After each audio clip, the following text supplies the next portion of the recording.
Amidst escalating humanitarian concerns in Gaza, UK Foreign Secretary Lord David Cameron is scheduled to express the nation's frustration directly to Israeli Defense Minister Benny Gantz today over what the UK perceives as inadequate facilitation of international aid to the conflict-afflicted region.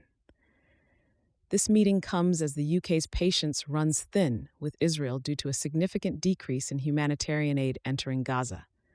Previously supportive of Israel's military actions against Hamas in response to the 7th of October attacks, the UK's stance has shifted, with recent official statements calling for an end to hostilities.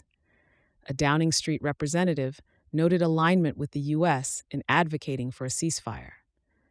A stark reminder of the conflict's severity came with reports from Hamas that 1,200 individuals were killed and 253 hostages were taken during the October incidents. Lord Cameron, visibly concerned during his address in Parliament on Tuesday, emphasized the grave conditions faced by the Gazan populace, citing risks of famine and a rise in preventable diseases. He acknowledged the proactive efforts by the UK to ensure the delivery of aid, while expressing dissatisfaction at the reduction by half of such aid reaching Gaza in February compared to January.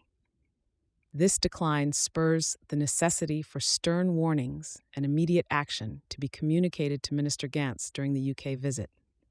As Israel is the occupying power in Gaza, it shoulders the responsibility to ensure aid delivery, a mandate underscored by Lord Cameron as being not just a moral obligation, but also an aspect of compliance with international humanitarian law.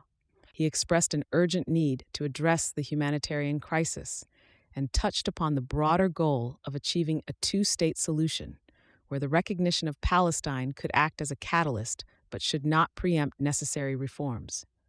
During his U.S. visit earlier in the week, Minister Gantz spoke with Vice President Kamala Harris, who pressed for a credible humanitarian strategy from Israel, especially concerning southern Gaza, and the establishment of a ceasefire for at least 6 weeks.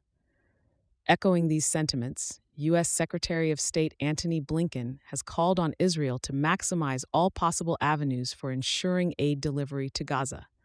The gravity of the situation is evident from distressing figures reported by the Hamas-led health ministry in Gaza, indicating that over 30,000 Palestinians have lost their lives since the onset of the conflict, with tens of thousands more injured.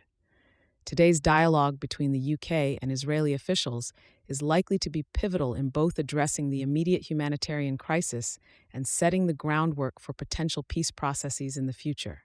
The international community's response and the adherence to humanitarian principles are once again under the spotlight as Gazans face dire circumstances.